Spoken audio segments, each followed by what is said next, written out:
Hola amigos, nutrición, ¿no? Ok, entonces ya estamos ahí transmitiendo, déjame compartirlo nada más. Ok, ok amigos, hola, ¿qué tal? ¿Cómo están? Estamos aquí, no lo pueden creer, seguramente la tecnología. Nos vemos súper bien, la verdad. Pero estamos aquí transmitiendo una vez más su podcast con la fuerza de mi voz. Y como les habíamos comentado, Liliana Carrión, psicóloga de la UNAM. Y hoy tenemos una invitada súper especial, que ahorita vamos a hablar un poquito de ella, porque vamos a tocar el tema de nutrición. Entonces, de verdad que es un tema súper importante, no nada más desde el punto de vista de qué como y qué no como, y que sí como verduras y no como verduras, sino es como que un tema súper integral y por eso quisimos tocarlo hoy en febrero, después de todas las fiestas de Navidad y de los tamales del 2 de febrero. Creo que es importante hablar un poquito de este tema. Voy a estar compartiendo el podcast para que también ustedes se vayan integrando y además poniendo ahí sus preguntas, porque tenemos una súper experta en el tema y tenemos un montón de preguntas para ella. Pero pues bienvenida Angélica y Hola. También Lili, pues otra vez, amiga, una vez, un mes más con este podcast de Con la Fuerza de Amigos. Gracias por estar aquí, Angélica. Gracias por la invitación. Un gusto para mí poder estar con ustedes. Y amiga, pues platícanos un poquito de Angélica. Claro que sí, vamos a compartirles un poquito de la reseña de Angélica antes de empezar a platicar de lleno con ella. Déjenme decirles que Angélica Sala Rodríguez es licenciada en nutrición, es egresada de la Universidad Tecnológica de México, UNITEC, es educadora en diabetes, egresada de Diplomado de Formación de Educadores en Diabetes de la Federación Mexicana de Diabetes, con una aval académica de la Universidad Anáhuac. Está certificada en el manejo higiénico de alimentos por el Consejo Nacional de Normalización y Certificación de Competencias Laborales. Cuenta con más de 10 años de experiencia en la prevención, manejo y control de enfermedades crónicas y metabólicas, así como en la asesoría nutricional y de autocuidado de la salud. Ha participado en diversas empresas e instituciones y ha podido compartir también su experiencia siendo docente de la licenciatura en nutrición. Pues un gusto poder compartir contigo el espacio Con la Fuerza de mi Voz el día de hoy, Angélica. Bienvenida. Ustedes no están para saberlo ni yo para comentarlo, pero bueno, ha sido en el campo profesional el que tuve el gusto de coincidir con Angélica y entonces, bueno, retomando, y ya saben, nuestro objetivo de estas charlas Con la Fuerza de mi Voz es traer a profesionales que pueden aportarnos y compartirles a ustedes también su experiencia y qué mejor que hacerlo esta noche con un tema tan importante como es la nutrición, para poder distinguir un poco algunos mitos y algunas realidades, ¿sí? Entonces, pues bienvenida, Angélica. Muchas gracias por acompañarnos el día de hoy. Muchas gracias a ustedes por la invitación. La verdad es que estoy muy contenta de poder estar aquí y pues vamos a compartir un poquito con ustedes de este tema que efectivamente es muy importante y que da mucho, ¿no? Da demasiado, pero vamos a irlo por ahí soltando un poquito. Muy bien, pues, ¿qué te parece si empezamos porque nos platiques qué es un nutriólogo? ¿Qué es precisamente lo que haces? Ok, bueno, pues de entrada, un nutriólogo es un profesional de salud. Esta parte es importante porque el tema de la alimentación es delicado y siempre como que tenemos a todo mundo queriendo opinar, queriendo saber o queriendo decirnos, ¿no? Entonces, los nutriólogos pues no somos personas improvisadas en esta área, somos profesionales de salud que estamos capacitados para evaluar el estado nutricio, ya sea de individuos, de grupos o de poblaciones en general. A través de estos datos que nosotros obtenemos, podemos implementar herramientas o estrategias para mantener o restablecer ese estado nutricio. ¿Cómo lo vamos a hacer? Pues a través de cambios, ya sea de la alimentación o bien en el estilo de vida de las personas, grupos o poblaciones. Ok, entonces, bueno, primero que nada, pues tú eres todo eso que acabas de decir, ¿verdad? Es un profesional capacitado para evaluar el estado de nutrición que tiene obviamente que ver totalmente con la salud de cada uno de los individuos, en este caso nosotros. Pero fíjate que casi siempre como que decimos nutriólogo y nos imaginamos como que pues es que yo no estoy enfermo, no tengo anemia o solo voy al nutriólogo porque estoy pasadito de peso o algo así. Mi pregunta ¿es necesario acudir al nutriólogo solo si estamos enfermos o traemos por ahí un trastorno alimenticio?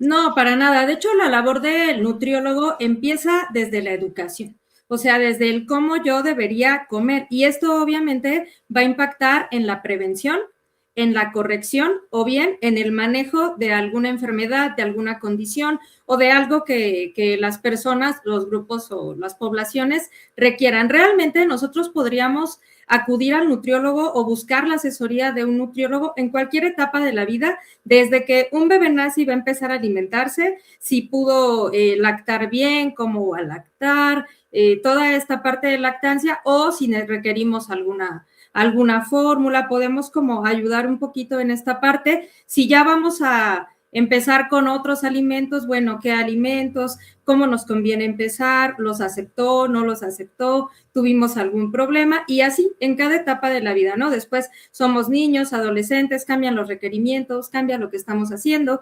adultos mayores, personas embarazadas, pero sí quiero recalcar esta parte, no solo cuando estamos enfermos, también si estamos muy sanos y quiero saber si lo que estoy haciendo me va a permitir seguir igual de sano durante un largo periodo de tiempo, ahí podemos acudir al nutriólogo, saber si lo estoy haciendo bien y evidentemente cuando tengo alguna enfermedad pues se vuelve un poco más apremiante, ¿no? El saber cómo mi alimentación puede ayudarme o puede perjudicar incluso el transcurso de mi enfermedad.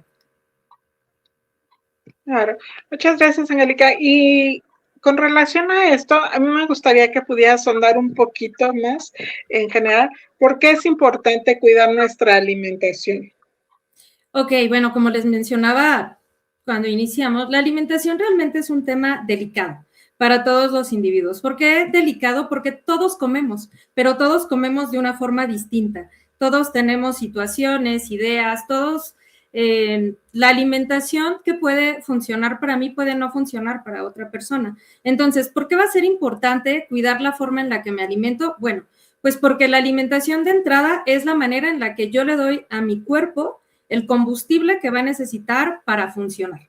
¿Para funcionar de qué forma? Pues como Dios le da a entender, pero yo necesito comer para poder seguir vivo. Entonces, esta parte sería la parte biológica de la alimentación, pero reducir la alimentación de los seres humanos a solamente la parte biológica, la estaríamos como mermando mucho. Realmente, cuando nosotros pensamos en comer, no siempre estamos pensando en, necesito esto para funcionar, es qué se me antoja, qué quiero, con quién voy a comer, está por ahí el guisado que me gustaba que me hiciera mi mamá en mi cumpleaños, cuando salgo con mis amigos, como de esta manera. Toda esa parte ya no tiene específicamente que ver con la parte biológica, ya estamos hablando de una parte social, ya estamos hablando de una parte psicológica de la alimentación, incluso de una parte emocional. Entonces, cuando yo no cuido lo que como, y cuando me refiero a cuidar es cuando mi alimentación no está adaptada para mí, cuando no me siento bien con lo que estoy comiendo, esto me puede ocasionar problemas no solo físicos, también puede ocasionar problemas emocionales, psicológicos, o puede hacer que yo me aísle, ¿no? ¿Cuántas veces no hemos escuchado que alguien es que me enfermé, ya no puedo comer esto, ya no voy a ir? Ya no quiero ver a mis amigos, ya no quiero ir con la familia, no quiero ir a ese cumpleaños. Todo esto va a causar un impacto en nuestra salud, no solo física, también mental, también emocional, también social. Entonces, si yo no cuido cómo me alimento, no voy a tener este estado de bienestar y puedo ocasionar enfermedad a más de un nivel. Por eso es muy importante cuidar lo que comemos.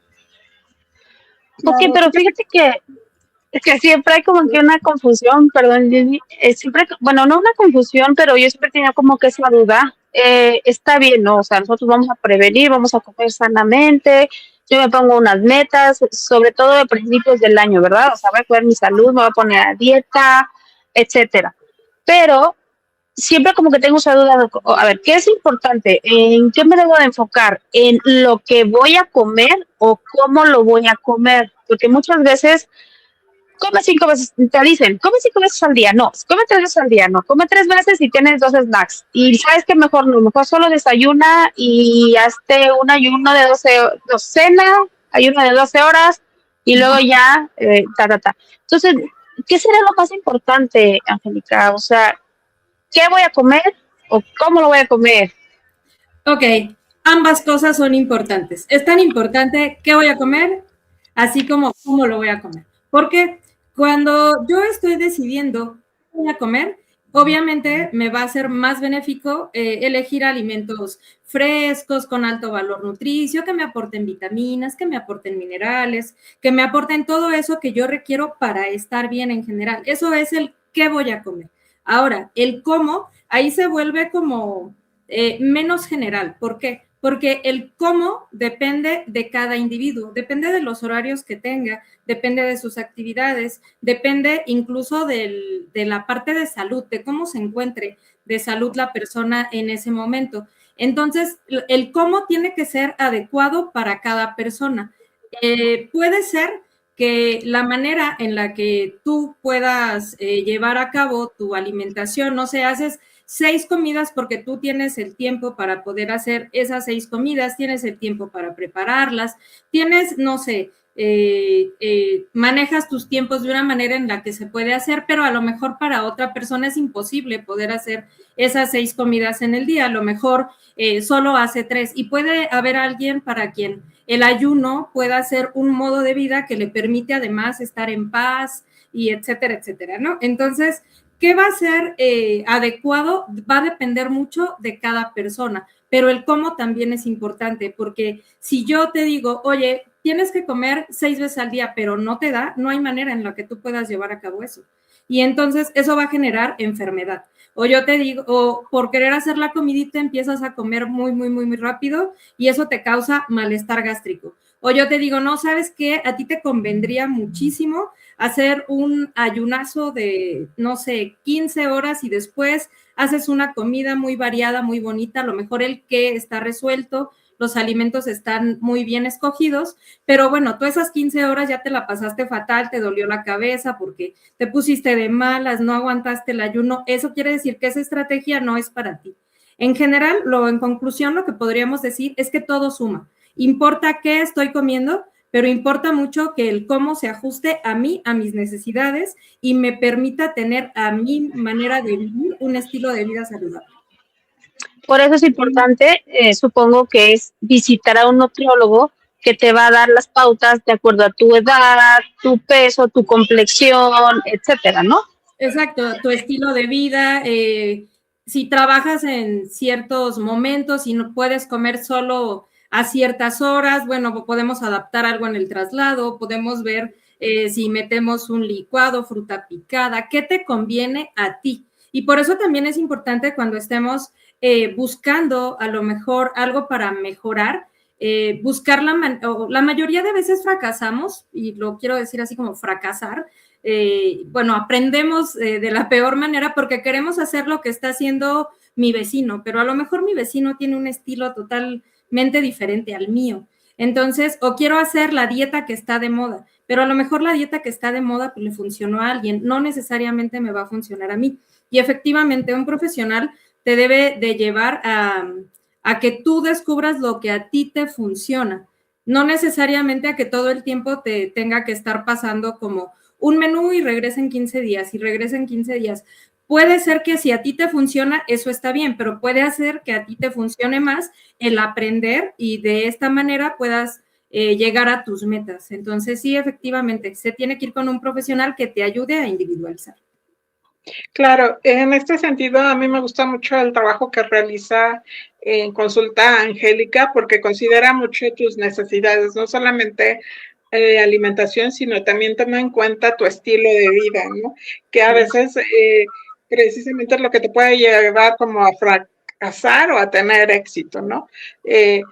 Yo como persona que toda la vida he luchado con el sobrepeso, o sea, de repente me pasaba a asistir con algunos profesionistas y me acuerdo mucho de una persona que sí me dijo, es que necesito que tú cocines, ¿no? Y yo decía, no, pues no, nunca va a ser eso posible, ¿no? Porque los tiempos no se ajustan como para que yo prepare o esté en casa realizando mis 3 comidas, ¿no? Entonces, y ya de entrada con ella sí fue así como que un límite que yo decía, pues no, aquí no me va a funcionar, ¿no? Además de que en ocasiones creo que se tiene la falsa idea de que acudir a un nutriólogo en ocasiones es muy caro y no solo por el costo de una consulta, sino por el tipo de alimentación que te va a recomendar o que hay que comprar. Y otra de las ventajas que tiene la consulta de Angélica y que a mí me encanta es que, o sea, toma en cuenta también el tipo de alimentos que tienes a la mano, están muy enfocados a lo que sería la canasta básica que cualquier persona puede hacer en el mercado sin necesidad de comprar como que el último producto like de moda o que te va a salir súper caro, ¿no? Sino tiende mucho a incluir los platillos cotidianos que tenemos dentro de la cocina mexicana en este caso, ¿no? Que eso quería rescatar también hace rato que mencionabas todo esto de que el proceso de la alimentación también es como una cuestión social, por lo menos yo creo que la cultura mexicana, y no sé si toda la latinoamericana, pero como que está muy relacionado el afecto también con la comida, ¿no? Y decía, tan es así que hasta todavía después de muertos, o sea, como que seguimos demostrando el afecto a través de la alimentación, ¿no? O bueno, de los alimentos, de preparar platillos cuando es el Día de Muertos, de lo que le gustaba o lo que consumía hasta desde bebidas, hasta platillos ya gastronómicos, ¿no? Entonces, creo que también esa parte influye mucho lo que tiene que ser lo emocional, ¿no, Angélica? Sí, efectivamente. Estas áreas de la alimentación a veces queremos separarlas, ¿no? Irnos solo por la parte, insisto, física, pero realmente no. Como bien dices, la parte cultural está arraigada, la parte emocional está arraigada. Tendemos a demostrar amor a través de la comida, como bien dices, ¿no? No sé, vas a la casa de una tía, a ver, siéntate, mijito, te hice el que te gusta, es que no como, y para ellos es una ofensa grande, ¿no? O en la parte cultural, vas a una fiesta y sería raro, digo, puede ocurrir, no sé, pero sería rarísimo que te ofrecieran una ensalada con pechuga empanizada, porque eso no se come en las fiestas, ¿no? El 15 de septiembre, por ejemplo, en México, ¿no? Que tenemos como esta parte de celebrar la independencia, bueno, el 15 de septiembre se come pozole, tostadas de tinga, ¿no? Es como que estemos comiéndonos, no sé, un biscuit con atolito, ¿no? O sea, ¿no? O el 2 de febrero, que está como muy reciente, y también se asocia a esta parte de los tamales, ¿no? O los cumpleaños, pastel. Todo esto es algo cultural y es algo que importa. ¿Por qué? Porque es algo que te va a permitir convivir y ser parte del medio en el que te desenvuelves. Habrá personas muy disciplinadas a las que no les importa tener que irse con sus topercitos, pero a la mayoría de nosotros sí nos importa porque además la comida también nos da satisfacción y placer emocional, ¿no? O sea, a todos nos gusta ir a convivir y disfrutar de lo que te estás comiendo y no comer todo desabrido, ¿no? Dicen pozole, bueno, hazlo con hongos, bueno, y si te gusta el pozole con hongos, si no, cómete el pozole, no pasa nada, pero enfócate en tus hábitos. Creo que a lo mejor es llegar a esta parte. Cuando nosotros tenemos hábitos, todos tenemos hábitos. ¿Qué van a ser los hábitos? Estas cosas que podemos repetir sin necesidad de esforzarnos demasiado, ¿no? Esos van a ser nuestros hábitos. Todos tenemos hábitos. Cuando queremos hacer un cambio, debemos de enfocarnos en esos hábitos. Si empezamos a querer enfocarnos en cuando vaya acá, no voy a comer esto. Cuando vaya allá, no voy a comer esto. Lo único que voy a hacer es frustrarme y empezar a generar un malestar psicológico, emocional, sentirme mal con mi tía, mi abuelita. Habrá veces que se tendrá que hacer cuando tenga una condición que sí me ponga una restricción importante. La realidad es que la mayoría de las veces eso lo podríamos hacer bien o podríamos tener esta parte social si mis hábitos están cubiertos. ¿Sí me explico? O sea, tengo que cambiar el hábito. A lo mejor yo estoy desayunando, no sé, chocolate con pan todos los días y eso ya me está generando un problema. Si es todos los días, es un hábito. Tengo que trabajar en ese hábito. Pero si voy con mi tía y me da el chocolate con pan, me lo puedo comer y no va a pasar nada si la parte de los hábitos está cubierta. Entonces, sí es importante que siempre veamos al individuo como un todo. Las personas no eligen la comida cuando se la están comiendo, desde que la piensas, desde que te la imaginas, desde que ya te la estás saboreando, desde ese momento ya estás empezando a comer, por decirlo de alguna manera. Y también va a depender de sus actividades, insisto, y hay veces que sí hay un antojo real por algo. Ok, es un antojo real, cómetelo. No va a pasar nada, pero cuando es un antojo no se está repitiendo todos los días. Y a veces es mucho lo que tenemos que trabajar con los pacientes, o por lo menos en mi caso yo intento trabajar mucho con los pacientes, porque no puedes sacar al individuo de su medio. Todo lo que hay alrededor importa y no voy a generar un problema psicológico o emocional por querer curar otra cosa. Todo importa y siempre tiene que ser un abordaje global. Ahora, sí es cierto, ¿verdad? Lo que pasa es que para mí, y creo que también para muchas de mis amigas, amigos, a veces es difícil como entender qué es la nutrición y cómo es la nutrición, porque, por ejemplo, nos dicen carbohidratos, grasas, proteínas, necesitas tener un balance, pero a veces nos dicen los carbohidratos son malos o hay cierto estigma ahí contra los carbohidratos, ¿no? O también nos dicen si es light o si no tiene azúcar, ya es saludable.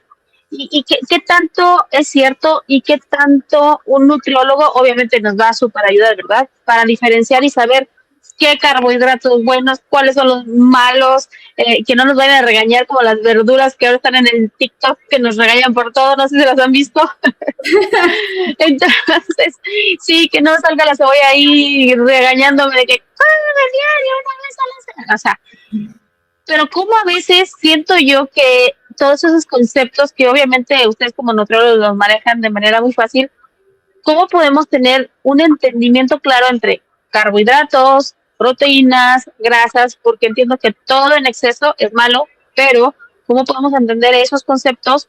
Y también quitar ciertos mitos como si es light, es bueno. Y nosotros pues sabemos que muchas veces no es así. O sí. ¿Cuál es tu punto de vista? No sé si me expliqué. Okay. Bueno, el primero estamos muy bombardeados de demasiada información. Yo diría, el primer foco rojo es si algo trata de satanizar por completo algo que ha funcionado durante miles de años en la alimentación, pues desde ahí ya deberíamos de estar pensando si es que más bien no te quieren vender un método, no te quieren vender una idea, no te quieren hacer parte de algo que puede ser que a algunas personas les funcione, pero que no necesariamente es para todos. En el punto específico que mencionabas de carbohidratos, proteínas, grasas, bueno, casi todos ubicamos estos tres grupos. No es como lo único en lo que dividimos los alimentos, pero sí son un grupo de nutrimentos, que así se les llama, que se llaman macronutrimentos. ¿Qué quiere decir? Que son moléculas grandotas y que su característica principal específica de estos tres es que nos van a brindar energía. Ojo, nos pueden brindar energía, pero no siempre es su función principal. Las proteínas tienen otras funciones como la parte estructural, son enzimas, coenzimas, tienen otras funciones y como digamos última pueden brindar energía. Además, el cuerpo las puede usar para que nos den energía. Las grasas generalmente son energía de reserva porque no todo el tiempo estamos comiendo, ¿no? Entonces, cuando no estás comiendo, de algún lado tiene que salir la energía y hay energía de reserva en las grasas. Esa sería su función principal. Tienen algunas otras funciones, como que van a ser componentes ahí de las membranas celulares, en la parte hormonal, tienen alguna otra función. Y además, insisto, podemos obtener energía de ellas, pero lo principal es energía de reserva, no energía inmediata. Sin embargo, los carbohidratos o hidratos de carbono, su función principal sí es brindarnos energía. Entonces, no son el enemigo, no son malos. Últimamente, se soltó una corriente como de los carbohidratos son malos, nos provocan todo lo malo que puede haber en el universo y entonces, ¿por qué han sido la fuente principal de la dieta durante miles de años? Son la fuente principal de energía de la dieta. ¿Por qué? Porque es la manera más eficiente en la que mi cuerpo obtiene energía. El metabolismo de carbohidratos se va directo a glucosa y eso me da energía. Ahora, de ahí quizás es de donde proviene mucho de este mito, el decir, es que la glucosa es mala. No, la glucosa es la manera en la que mi cuerpo obtiene energía. Entonces, los carbohidratos van a ser un nutrimento tan necesario como las proteínas, como las grasas, pero sí tenemos ahí dos tipos, ¿no? Los carbohidratos complejos, que son aquellos que tienen una buena cantidad de fibra, se van a absorber lento, me van a dar energía como de larga duración, y tenemos otros que son carbohidratos simples, de azúcar principalmente, estos se van a absorber rápido. Generalmente el exceso de azúcar sí genera problemas. ¿Por qué? Porque ni siquiera podemos usar esa energía tan rápido. Entonces seguramente se va a ir a almacenarse y eso a largo plazo va a generar sobrepeso, obesidad y todo lo que conlleva el sobrepeso y la obesidad, que son, pues que es una vía para otras enfermedades metabólicas. Ahí es donde podríamos decir, entonces, ¿los carbohidratos son malos? No. Lo malo, digamos, es primero consumir en exceso. Cualquier alimento en exceso se va a almacenar de todos modos como un extra, pero cuando hablamos de azúcar en exceso sí tenemos que medirnos. La recomendación es, de hecho, si podemos evitar el azúcar suelta, digamos, evitarla. Si no, bueno, que no sea demasiado lo que estemos consumiendo.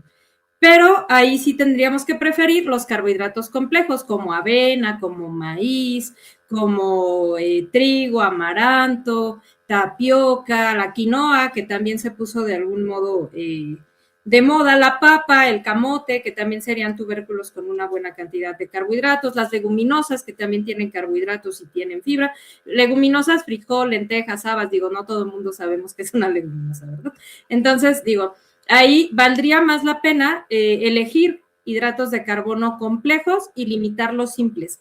Aún así, los simples en ciertos momentos sí se pueden usar como una herramienta, como por ejemplo, cuando a una persona se le baja la glucosa, le das un hidrato de carbono simple y la subes. Con eso incluso es un rescate. O sea, no son el enemigo. O sea, la conclusión es, los hidratos de carbono no son el enemigo, son útiles y tenemos que aprender a consumirlos dentro de una dieta equilibrada para que su exceso no nos cause problemas. Mientras no los estemos consumiendo en exceso por sí mismos, no deberían de causarnos un problema. Y lo que me comentabas de los alimentos light, que también es digamos, algo muy difundido o algo que de repente es de mejor el light porque ese es sano. No necesariamente que un alimento sea light o que tenga el etiquetado de light, lo único que quiere decir es que tiene una reducción en algún componente si lo comparamos con su versión original, o sea, con el alimento original. ¿Qué puede ser lo que se reduce? Puede estar reducido en calorías, en grasa, en azúcar o en sodio. Para que tenga la etiqueta de light, la reducción tiene que ser de por lo menos el 30% comparado otra vez con el producto original. Ahora, cuando tú a un alimento le quitas grasa, le quitas calorías o le quitas sodio, le quitas azúcar, generalmente también el sabor o la consistencia va a cambiar. ¿Eso qué quiere decir? Que cuando se reducen puede tener algunos otros aditivos para que este sabor y consistencia no cambie tanto y el consumidor, por decir, porque estos son alimentos procesados, los alimentos light no existen en la naturaleza, ¿no? Entonces van dirigidos evidentemente a un consumidor y si ese consumidor percibe algo que ya no le encanta tanto, no lo va a consumir. Entonces se le tienen que agregar aditivos para que siga siendo agradable al gusto y siga siendo pues rentable, ¿no? Estarlo vendiendo básicamente. Luego entonces, por sí mismo, light no es sano, solo quiere decir que es reducido en algo. Ahora, si una persona por sus características requiere una versión reducida en calorías, no sé, quieres bajar de peso, le quieres bajar al consumo, ok, tú estás muy acostumbrado a tomar leche, o sea, te gusta mucho la leche, ok, no te la voy a quitar del plan, pero como necesitamos reducir calorías, nos conviene la versión light, en la misma porción que estabas consumiendo la otra. Porque si como es light, en lugar de un vaso me voy a tomar 2, ya se arruinó lo que nos pudo haber ayudado. Una persona que tiene diabetes, obviamente a lo mejor no le conviene estar consumiendo grandes cantidades de azúcar, a nadie, pero en particular a alguien con diabetes menos. Entonces, vámonos por la light.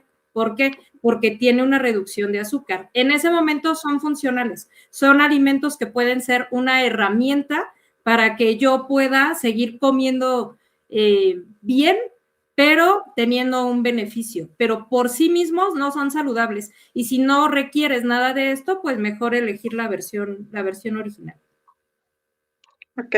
Oye, Angélica, y hablando precisamente de estos problemas relacionados a la nutrición, México y Estados Unidos actualmente se encuentran entre los primeros lugares con mayores casos de obesidad. ¿Cuáles crees que es la principal causa de esto?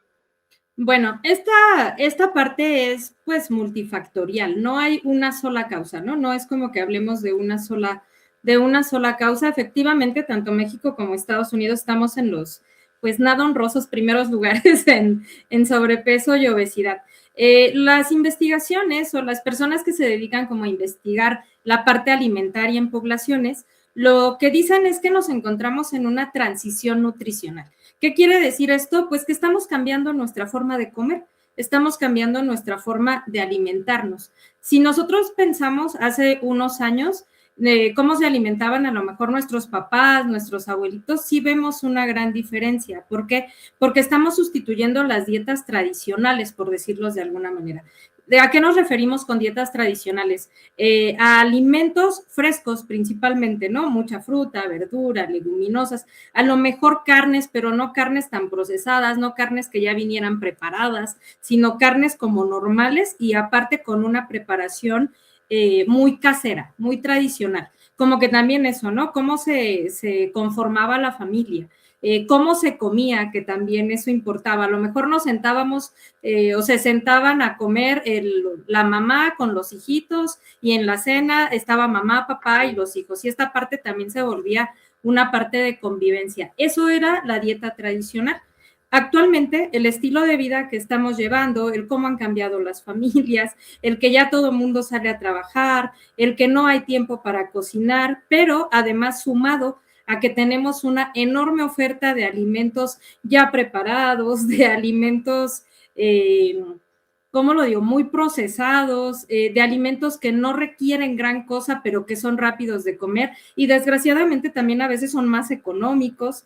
Eso, si lo sumamos además a que ya casi no nos movemos, ya casi no hacemos actividad, nos estamos volviendo bien sedentarios, pues entonces estamos encontrando varios problemas. Primero, estamos consumiendo más calorías, por decirlo así, más energía o alimentos más densos energéticamente, con un valor nutricio más pobre, es decir, como ya no son alimentos tan frescos, tienen a lo mejor menos vitaminas, menos minerales, tienen menos fibra, y estamos cambiando los alimentos tradicionales que sí tenían todo eso, vitaminas, minerales, una cantidad de calorías moderada, no nos estamos moviendo, pues evidentemente vamos para el sobrepeso y la obesidad. ¿Por qué? Porque tenemos una serie de circunstancias que están haciendo que comamos, elijamos diferente y además que estemos perdiendo esta parte de la convivencia familiar en la que también se cuidaba mucho, las preparaciones eran diferentes a como lo estamos haciendo ahora.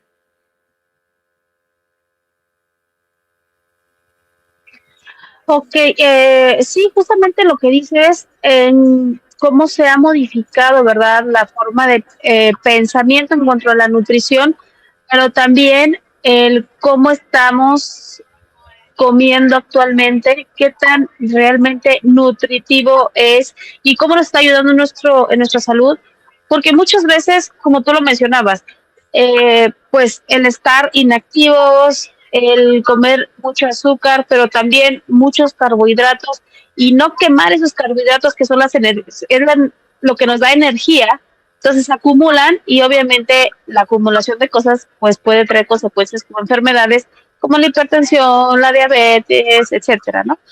yo lo que me he dado cuenta es que muchos de nosotros, no me incluyo, pero para incluir a todos, ¿verdad? Muchos de nosotros decimos, me cayó la diabetes, como si del cielo así, ¡pum!, una piedra y ya te cayó. Y muchas veces es la consecuencia de una alimentación que no está equilibrada, ¿verdad? Por así decirlo. Entonces, realmente la diabetes no es que estemos comiendo mucha azúcar, porque muchas veces es que yo la diabetes la trae súper alta. Sí, pero qué raro, porque yo casi no como azúcar, ¿verdad? Entonces, muchas veces así pensamos, o pensamos que es hereditaria. Como mi mamá ya tuvo diabetes, pues ya yo voy a tener. Y yo creo que son ciertos, es un tipo de pensamiento que tenemos que cambiar, y por eso es súper importante que volteemos hacia el nutriólogo. Entonces, ¿cómo podemos nosotros como, pues, derribar este tipo de mitos, verdad? De que una nutrióloga nos diga, sí es cierto que la diabetes nos cae así como que del cielo de castigo, sí es cierto que es totalmente genética, sí es cierto que es por comer muchísimo azúcar, o cómo está ahí la cosa. Ok, en particular, digo, hablar de diabetes es hablar de una de las enfermedades más prevalentes en la población, ¿no? Hablando de México, Estados Unidos, sí es una de las condiciones de salud que más prevalecen en la población. Realmente es una enfermedad multifactorial, es decir, no se causa por una sola cosa. Sí es cierto que hay factores genéticos. Si alguien de tu familia tiene o tuvo diabetes, tienes ya o estás más predispuesta a tú también tener diabetes. Incluso al ser población mexicana, al ser latinoamericano, también tiene una predisposición genética a desarrollar diabetes, pero también hay factores ambientales, entre ellos, evidentemente, la alimentación en general, porque no solo es el azúcar. Es importante que cuando yo ya tengo diabetes, sí controle la cantidad de azúcar que voy a estar comiendo. ¿Por qué? Porque esa va a impactar inmediatamente en mi glucosa y me puede generar picos importantes, ¿no? La cantidad de hidratos de carbono cuando yo ya tengo diabetes, pero si estamos suponiendo que soy una persona que no tiene diabetes, ¿y qué es lo que me puede generar diabetes? Una mala alimentación en general. ¿Qué sería una mala alimentación? Una alimentación pues muy cargada a alimentos densos energéticamente, con muchas grasas saturadas, porque no solo es el azúcar, también hablamos de tipos de grasas, ¿no? De muchísima grasa saturada, todo este exceso que va a hacer que yo genere sobrepeso, obesidad. El sobrepeso y la obesidad sí me pueden llevar a tener diabetes porque generan una condición que se llama resistencia a la insulina, que tiene que ver con el exceso de grasa acumulado. Y a ello no voy a llegar solo comiendo azúcar, sino comiendo mal, pero además, ¿qué otro hábito puede influir? La inactividad física, el ser totalmente sedentario o muy sedentario, el no moverme para nada, eso también va a influir en que yo pueda desarrollar diabetes. El que yo tenga estrés continuo, ¿por qué? Porque esto me puede generar hambre, porque esto puede hacer que mis hormonas por ahí hagan cosas que hagan que aumente la resistencia a la insulina, que no duerma o que duerma poco o que tenga una privación de sueño constante, también son de los hábitos más dañinos, y realmente no solo para diabetes, sino para muchas enfermedades metabólicas. Ok, Angélica, y en resumen, con todo lo que hemos platicado, si tuvieras que recomendarnos 3 hábitos claves para prevenir la obesidad y diabetes, entonces, ¿cuáles serían? Sin duda, alimentación saludable, es una alimentación que se adapte a mí, que me provea lo que yo necesito. Actividad física, moverme lo más que pueda, porque a veces es como, no tengo tiempo, no tengo ganas, no tengo nada, pues realmente como que nadie tenemos mucho tiempo, pero hacer algo es mejor que no hacer nada.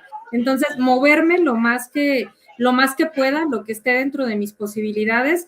Y el tercero sería procurar la salud mental, entendiendo la salud mental como el todo, como el manejo de estrés, como el tener buen sueño, como el tener relaciones sanas. ¿Por qué? Porque todo, otra vez, la alimentación se alimenta de todo lo que hay en el medio. Si yo estoy triste, a veces como más.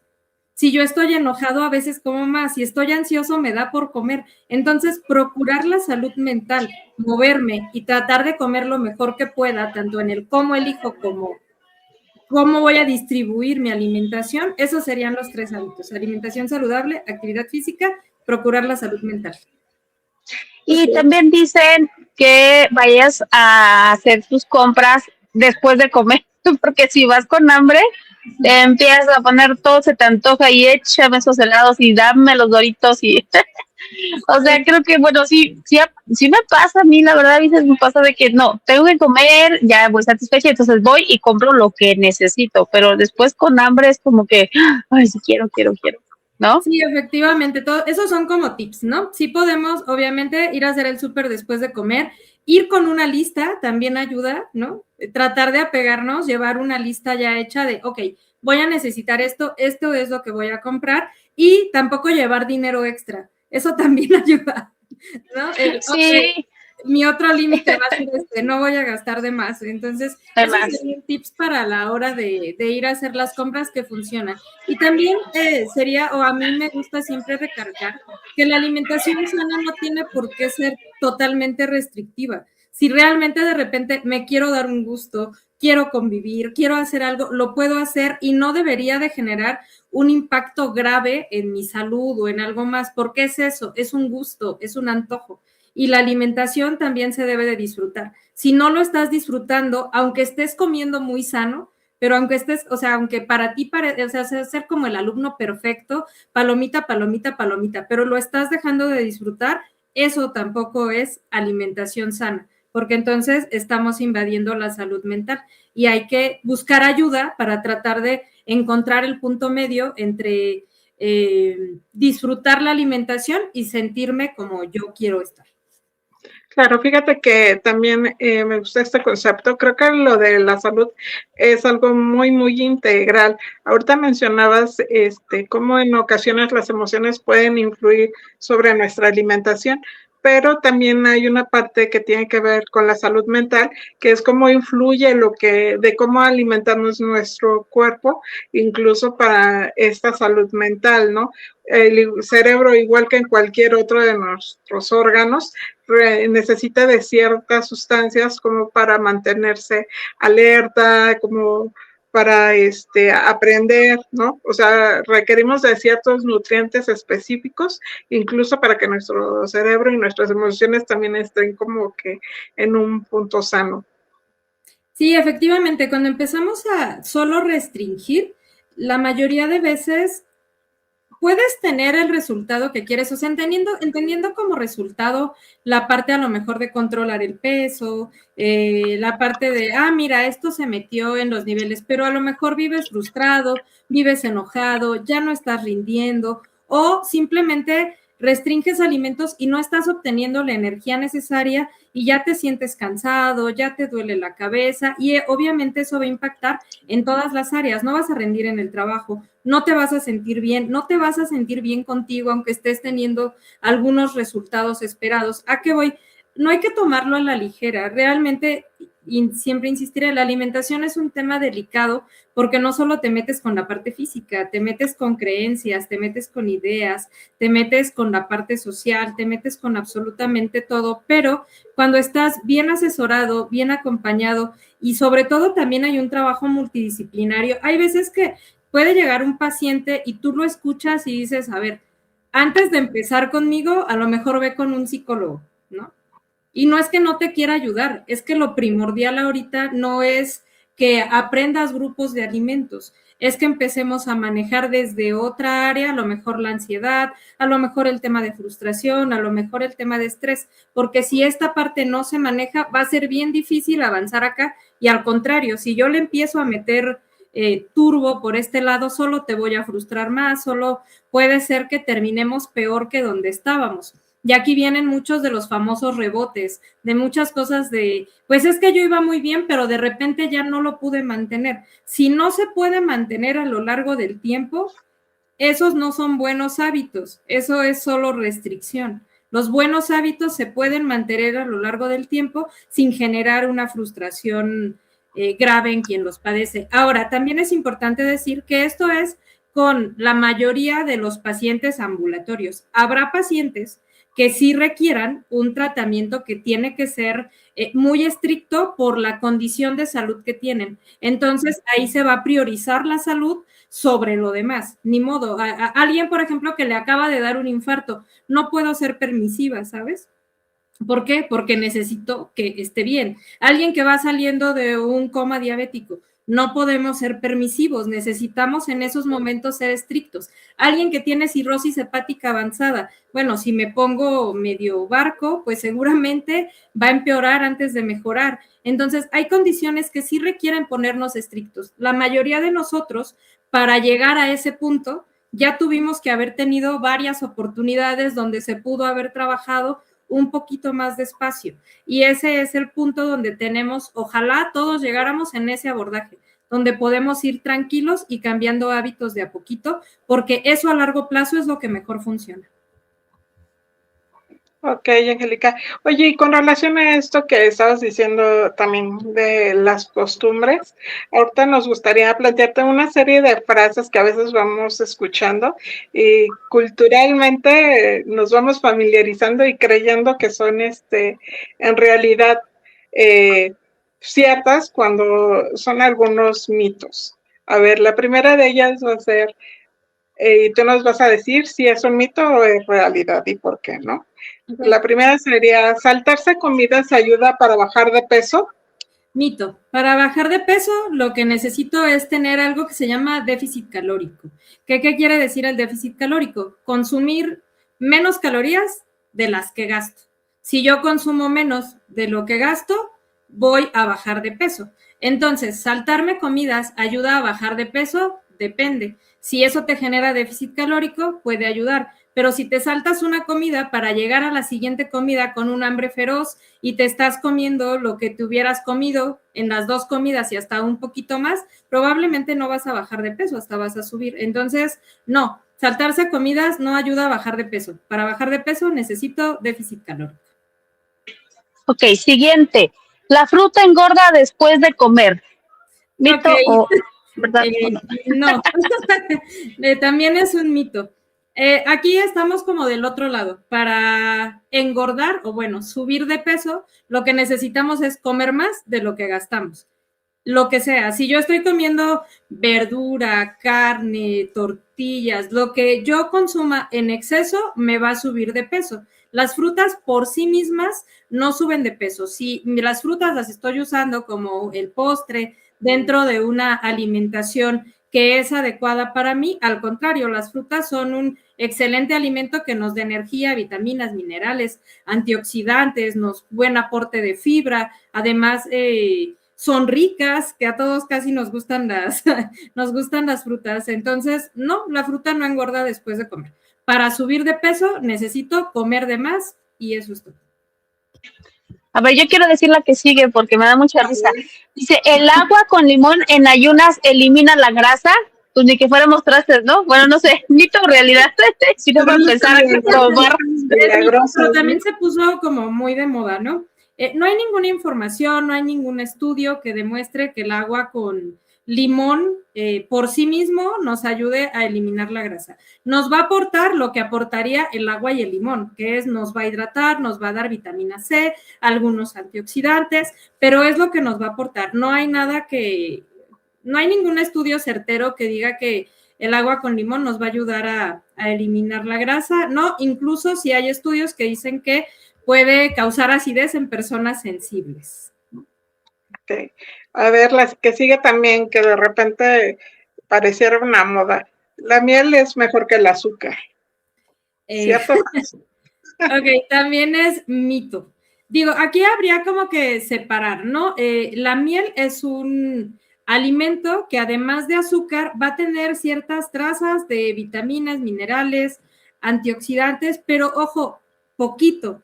Y generalmente cuando usamos miel la usamos en pequeñas cantidades. Entonces, quizás este mito está muy difundido por eso, porque la miel aporta algunas otras cosas más, pero vamos, necesitaríamos consumir muchísima miel para que fuera significativo lo que nos está aportando.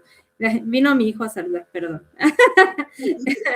Entonces, digamos, son alimentos distintos cuyo principal aporte es el azúcar, pero en cuanto al contenido de azúcar, comer miel y comer azúcar es exactamente lo mismo. Una cucharadita de miel me va a aportar lo mismo que una cucharadita de azúcar, porque a veces lo escuchamos a lo mejor para personas con diabetes, ¿no? No le pongas azúcar, mejor ponle miel. Esa no te va a hacer daño, no, sí, también te va a subir la glucosa. Sí, también tiene un efecto en la glucosa. En cuanto a azúcar libre, es exactamente lo mismo. Entonces, la recomendación más bien sería, si vas a endulzar algo, hazlo con lo que quieras, pero en pocas cantidades. Ok. Y el que sigue, no sé si tú quieras, Lili, decirlo también. Tú, amiga. A ver, vamos. Los trastornos alimenticios solo afectan a las mujeres. Ok, mito también. Los trastornos alimentarios pueden darse en cualquier persona a cualquier edad. Es cierto que son más comunes en mujeres y en adolescentes, pero eso no excluye ni a los hombres, ni a los niños, incluso ni a los adultos mayores. Más bien con los trastornos de la conducta alimentaria debemos estar pendientes de identificar conductas de riesgo o cosas que puedan estar pasando, porque más bien también es cierto que a veces a los hombres no se les diagnostica por que también hay un tabú para ellos, ¿no? De hablar de cómo se sienten con la comida. A lo mejor el, ay, está pachoncito, está bien, pero para ellos puede ser un tema importante que no pueden hablar abiertamente. Entonces, es un mito. Los trastornos de la conducta alimentaria pueden afectar a cualquier persona de cualquier edad. Sí, yo también creo que aquí a veces tiene que ver algo con, nosotros hemos tratado mucho en este podcast, los temas de estereotipos, ¿no? Y entonces a veces por la expectativa social se cree que los trastornos alimenticios solamente afectan a las mujeres por esta expectativa de que hay que, ser siempre delgadas y mantenerse, en forma. Sin embargo, bueno, pues son los trastornos alimenticios, hay una gran variedad, ¿no? No todos de ellos tienen que ver con estas figuras delgadas, ¿no? Hay incluso como ya mencionamos, la obesidad, también me parece que es la disforma, ¿no? Que cuando no relacionas bien o no estás percibiendo correctamente tu imagen corporal. Efectivamente, sí. O sea, puede haber como varios tipos. Sí tiene que ver con la presión que tenemos de vernos de alguna manera. Y si bien es cierto que esta carga hace algunos años estaba más hacia las mujeres, también es importante decir que los últimos años también se ha reforzado mucho hacia los hombres, ¿no? El cómo te tienes que ver. Entonces, hay trastornos de la conducta alimentaria que no solo son porque me quiero ver delgado, también hay otros porque me quiero ver demasiado musculoso, por ejemplo, ¿no? Me quiero ver demasiado fuerte. O esta parte que tú dices que no me percibo como realmente soy. Puedo ser delgada y yo sentir que soy tremendamente o que estoy muy pasado de peso. Entonces, los trastornos de la conducta alimentaria también pueden darse por cosas emocionales, porque estoy comiendo por ansiedad, porque estoy teniendo atracones, probablemente porque estoy deprimido, porque es mi manera de saciar mis emociones. Entonces, puede haber muchas causas por las cuales se dan los trastornos de la conducta alimentaria y esas causas pueden afectar a cualquier persona. Incluso puede haber personas que dejan de comer, adultos mayores, porque tienen una depresión tremenda, por el ya me quiero morir, por el ya estorbo, o sea, por un montón de cosas. También son multifactoriales, ¿no? Decir que solo se dan por una cosa sería como muy erróneo, pero es eso, pueden afectar a cualquier persona en cualquier circunstancia, cualquier persona que en ese momento pueda saciar o limitar algo a través de la comida, porque la comida también es una manifestación de emociones. Entonces, si hay una manera en la que se puede manifestar, a cualquiera de nosotros pudiéramos ser presas de algún problema alimentario. Claro. Sí, todos como que estamos en la línea, perdóname, todos estamos como que en la línea muy delgada entre tener un trastorno y saber que estamos comiendo de una manera equilibrada, con un balance, que creo que sería lo más importante, si es que no estamos, pues, siempre, yo creo que para todas las personas, ahorita sabemos que ya es como que de cabecera, nosotros sabemos que un nutriólogo también debe ser de cabecera, tener nuestro nutriólogo de cabecera para que nos vayan orientando, vayamos aprendiendo el cómo alimentarnos, ¿no? Y bueno, ya casi estamos por cerrar. Angélica, tú vas a comentar algo, ¿no, amiga? Antes de... Sí, eso, que ya terminando esta ronda de mitos también, creo que por lo que hemos platicado, el tener una alimentación saludable tiene mucho que ver con hábitos y, como decía Angélica, constancia. Yo creo que más allá de estas ideas que revisamos, como en particular esto del agua con limón en ayuno, pues habría que dudar de todas aquellas soluciones que parecieran mágicas, ¿no? O que nos hacen creer que de un día para otro se va a transformar nuestro cuerpo sin que cambiemos nuestros hábitos, ¿no? Yo creo que hay que regresar a lo básico. A lo mejor esa sería como mi conclusión, ¿no? Cuando queremos tomar la alimentación como parte de nuestra salud, siempre tenemos que regresar a lo básico. Entender que a veces estos remedios mágicos que prometen resultados en poco tiempo, puede ser que los obtengas, pero siempre pregúntate, ¿yo puedo mantener esto el resto de mi vida? ¿Puedo vivir realmente así el resto de mi vida? Esto me da todas las satisfacciones y todo el estado de bienestar físico, emocional, psicológico, social, que yo quiero el resto de mi vida. Si la respuesta a cualquiera de esas es no, lo más probable es que sea algo que no vas a poder mantener en el tiempo. Y si no se puede mantener en el tiempo, no nos va a dar un estado de salud real. Nos puede dar un placebo momentáneo, ¿no? Quiero entrar en el vestido, que eso pasa mucho, ¿no? Es que quiero bajar 10 kilos, pero en un mes, y tú así de poder te puedo bajar 10 kilos en un mes. Que eso sea sano para ti, no va a ser sano. Que eso te lleve a tener salud, tampoco va a pasar. Y también es importante, de repente hasta aprender a filtrar, va a sonar a lo mejor quizás no tan adecuado, pero hasta aprender a filtrar a los profesionales, ¿no? Si antes de ofrecerte cambiar hábitos, si antes de ofrecerte acompañamiento, si antes de escucharte y tener una escucha activa y de buscar personalizar de acuerdo a tus requerimientos, te están ofreciendo pastillas, recetas mágicas, una dieta que ya le funcionó a 500 pacientes sin personalizarlo, fíltralo y huye de ahí, porque probablemente no es alguien que esté buscando tu salud. Entonces, esa parte también es importante, ¿no? Siempre, yo como les digo casi siempre a mis pacientes, ¿no? Aquí la meta es buscar tener salud. Todo lo demás se va a dar como efecto secundario. El que bajes de peso se va a dar como efecto secundario a que tú vayas haciendo mejores hábitos. El que tu glucosa se controle va a ser un efecto secundario a que vayas generando hábitos más sanos, no al revés.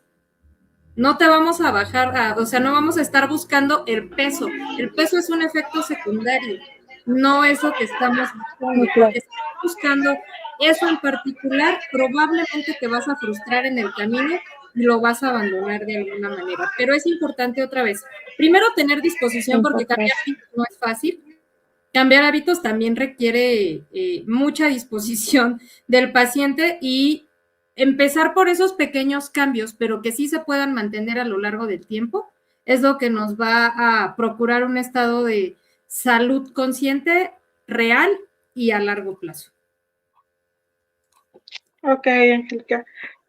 Por aquí veo algunas personas conectadas. Saludos a Mark Jess. Y creo que conoces a Betty y Mark, que te manda también saludos. Dice Angie, un gusto coincidir. No sé si saludos a todos los que se conectaron. Sí, saludos a todos los que se conectaron. Bueno, nos mandaron muchas preguntas que se fueron resolviendo durante toda la exposición, Angélica. Muchas gracias de verdad por esto. Creo que nos quedaron algunas cosas en el tintero que me gustaría que después vinieras otra vez con nosotros aquí al podcast, porque me están preguntando precisamente todo la cuestión de las cirugías estéticas, qué tanto están afectando, ¿verdad? Qué tanto las famosas inyecciones para bajar de peso, las pastillas, que cuándo sí, cuándo no. No lo vamos a comentar ahorita, ¿verdad? porque pues ya estamos terminando, pero me gustaría que abordáramos desde el punto de vista nutricional estas cosas, porque como tú dices, hay que enfocarnos sobre todo en la salud y no tanto, a veces nos obsesionamos con el peso, ¿verdad? De que yo tengo que bajar 5 kilos, tengo que bajar 3 kilos, y nos matamos sin comer, etcétera. Y yo creo que ahorita el enfoque que tú le diste está perfecto, que es lo que nosotros desde el podcast de Con la Fuerza de Mi Voz es lo que queremos que la gente se lleve, y nosotros mismos, ¿verdad? Nosotras mismas, entender nuestro cuerpo, conocer nuestro cuerpo, saber qué sí, qué no nos queda a nosotros, no son recetas mágicas. Yo creo que un especialista, un nutriólogo, es lo que nos, nos va a ayudar a eso, a aprender, ¿verdad? Estamos reaprendiendo, ya no nada de que gorditos y bonitos, mejor saludables y ¿cómo se dice? Chapeados, ¿no? O sea, eso es más que nada, creo que sería muy bueno si tú quieres tener la disposición, programar otro capítulo, otro episodio más sobre nutrición, y ya enfocado un poquito a toda esa parte, ¿verdad? De todos los medicamentos, de los que todo lo que nos están abordando hoy en día. Y muchas gracias por estar, gracias por toda la información tan valiosa que nos diste. Y pues nada, ¿tú quieres comentar algo, Lili, ya para cerrar? Sí, claro, un placer estar con las dos y sí, esperemos que se repita esta ocasión para volver a conversar con esta Angélica. Y sería muy bueno también una plática ya más orientada a la alimentación ahora de nuestro famoso grupo de chavorrucos. O sea, ya no podemos comer las garnachas y las papas fritas que antes nos comíamos. Entonces, a lo mejor algunos tips ya más enfocados para nuestro grupo generacional también sería muy interesante. Cuando gusten, lo programamos y claro que sí, sacamos esas dudas porque creo que es importante. Como les decía, sí, es un tema muy amplio, obviamente siempre hay como muchas dudas, pero creo que que haya dudas es bueno, porque eso quiere decir que queremos hacer algo al respecto. Entonces, es una muy buena manera de empezar y claro que sí, por aquí estaremos en otra ocasión, lo programamos y nos enfocamos más a las dudas que surgieron el día de hoy. Un gusto y muchas gracias por la invitación. Gracias, Lili, como siempre, ¿verdad? Es una súper invitadaza. Muchas gracias, Angélica. Y pues esto fue Con la Fuerza de Mi Voz. Yo soy Rosy Bennett, activista. Lili Carreón, un saludo a todos. Muchas gracias por conectarse. Gracias, Angélica, por acompañarnos esta noche. Bonita noche para todos. Hasta luego. Bye, bye. Gracias. Nos salió súper la transmisión ya con nuestra nueva aplicación. Bye.